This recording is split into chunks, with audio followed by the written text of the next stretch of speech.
Y en esto de proyectos de los que hablabas, que se presentaron y se discutieron muchísimos, justamente fuiste también eco de aquella opinión y fuiste noticia por el tema de los humedales, Esteban. Sí, yo fui el autor de la ordenanza que se aprobó.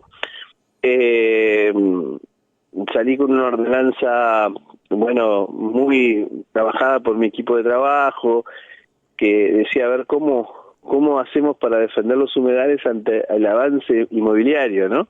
¿Cómo hacemos para defender estos espacios tan importantes para la ciudad? Porque realmente estamos convencidos de que el crecimiento de la ciudad, el crecimiento urbano, se está produciendo en forma anárquica, ¿no? Y que ni siquiera el Estado respeta esas condiciones. Vemos como, por ejemplo, el mismo IAPB hace barrios sobre humedales, ¿no? Tapándolos y demás. Y en realidad, en el caso de los humedales, lo que sucede es que una vez que el agua busca su cauce, digamos, ¿no? Y cuando lo tapan, va a ir a otro lugar, o sea que en realidad estamos embromando a otros vecinos después y generando un gran problema. Es, por ejemplo, si ustedes se ubican, uno de los humedales era el que estaba sobre el hipermercado, ¿no? En el hipermercado, cuando se tapó todo aquello, la zona que está abajo, enfrente, empezó donde está el grupo ecuestre, empezó a sufrir serias inundaciones. Es decir, vos levantás una zona, pero el agua sigue buscando un lugar donde ir y va más rápido hacia el río. El humedal hace como de filtro, como una especie de... hace más lenta el proceso desde la lluvia al río. O sea, filtra como una esponja, digamos, entra y frena un poco. El agua de última va a ir al río, pero hace como una especie de freno ahí en el humedal. Y esa función de freno permite que en procesos de mucha lluvia el agua no vaya rápidamente o no se produzcan aumentos del crecimiento del río tan rápido. Además de filtrar el agua, además de crear un ecosistema importante para la ciudad. Bueno, y en lugar de respetarlos, dejar lugares, espacios, digamos, abiertos, como como plazas o zonas que respeten el humedal, lo que estamos haciendo es permitiendo que el crecimiento inmobiliario tape eso, y lo que produce es que otros vecinos sufren rápidamente las consecuencias de la lluvia y se inundan más rápidos. Vemos, por ejemplo, en la zona de calle Juan B. Justo y digamos, en la zona donde están los semáforos de Juan B. Justo, entre Chabrillón y Juan B. Justo, bueno, en toda esa zona empieza a sufrir por el Mansores procesos de inundación. Esos vecinos que están a la vera de donde se está haciendo un edificio nuevo, sufren permanentes procesos de inundación. Un poco porque no se limpia el cauce del arroyo y otro poco porque tampoco hay un proceso de contención anterior. ¿Por qué? Porque se han rellenado los humedales.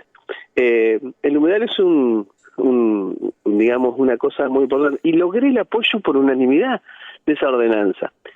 Una ordenanza que prevé la creación de un consejo de humedales y que prevé la existencia de personas como veedores, que podrían ser, por ejemplo, quienes militan en el tema de las organizaciones, las ONG ecologistas, que para que puedan denunciar las situaciones que les digo, de atropello, de dañar el humedal, ¿no?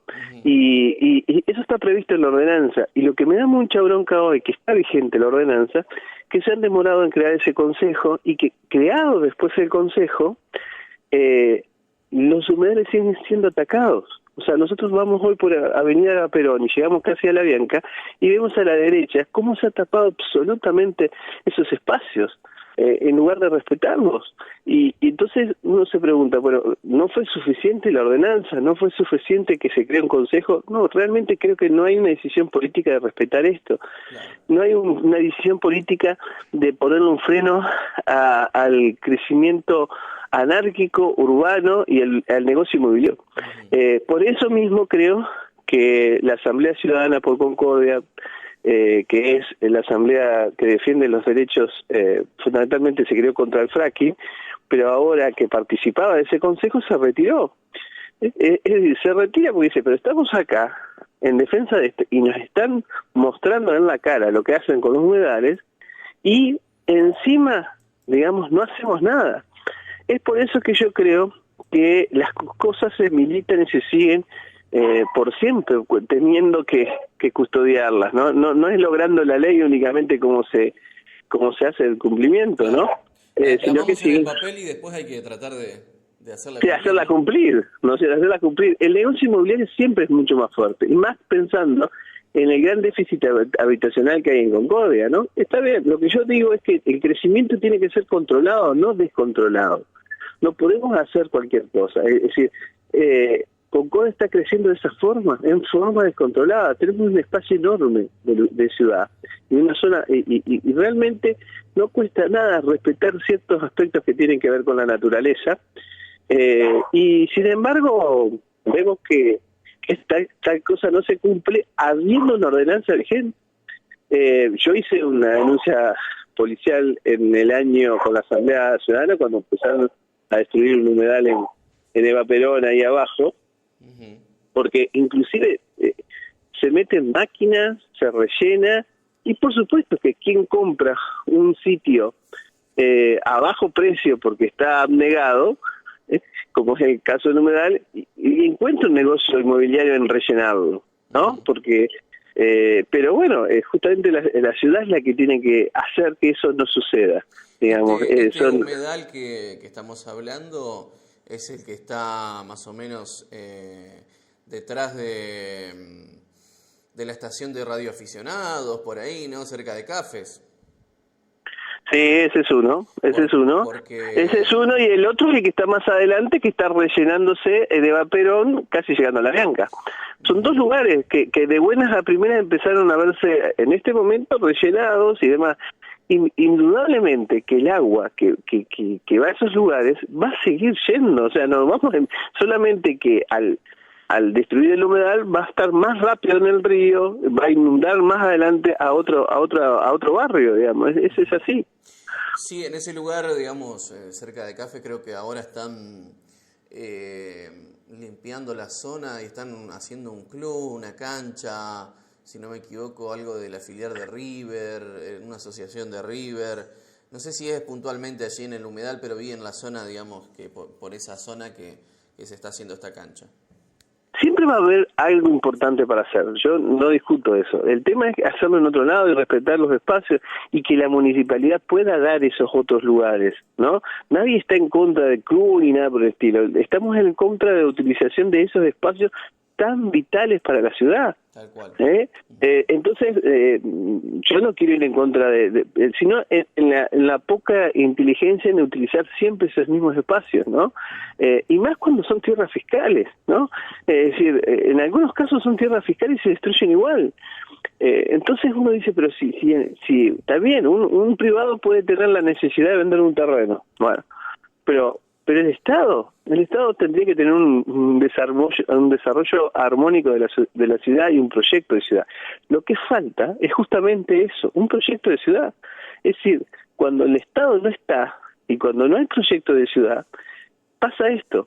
Digamos, existe un crecimiento anárquico, por eso faltan cloacas, por eso faltan agua y cloaca en muchísimos barrios, porque se fueron haciendo sin proyectar el crecimiento futuro, porque por eso es tan extensa nuestra ciudad y tan poco y tan económicamente digamos pensada, porque imagínate, Concordia es una ciudad que la mayoría de los obreros que están, digamos, en la zona oeste de la ciudad, debe viajar todos los días en colectivas al centro.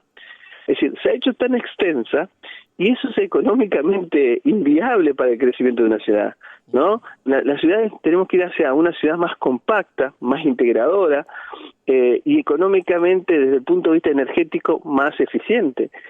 Sin embargo, hacemos lo contrario. Extendemos barrios hacia atrás, no nos importa, extraemos un grupo de vecinos que estaba en la zona sur, en la zona cercana al Manzores y los ponemos allá, en Aguapatito. Y después tenemos que llevarle colectivo, después tenemos que llevarle cloaca. Si la inversión que se hace en eso es mucho más grande de que si los integramos a los barrios de la ciudad, ¿no? Y después esa gente tiene que, por supuesto, pagar un colectivo para venir a trabajar al mismo lugar donde estaba viviendo antes. Un poco no hay un pensamiento de planificado, y así está creciendo así sin rumbo, ¿no? El tamaño de las calles, la forma en que se asfaltan, ¿no? Es todo un proceso de anarquía, ¿no? Hoy en día la municipalidad ha perdido la capacidad de mantener la estructura de la misma ciudad. Por eso vemos que no, ni siquiera mantiene las calles, ¿no? Porque las ha hecho tan extensa que económicamente es muy caro mantenerla, ¿no? La ha hecho extensa así de gusto, cuando lo que se busca hoy en todos los digamos libros se puede encontrar es una ciudad más compacta, una ciudad que integre y que sea más compacta para que sea más eficiente económicamente y fundamentalmente que respete sus ríos, sus arroyos, sus humedales, sus playas. Nada de eso suceda. Continuando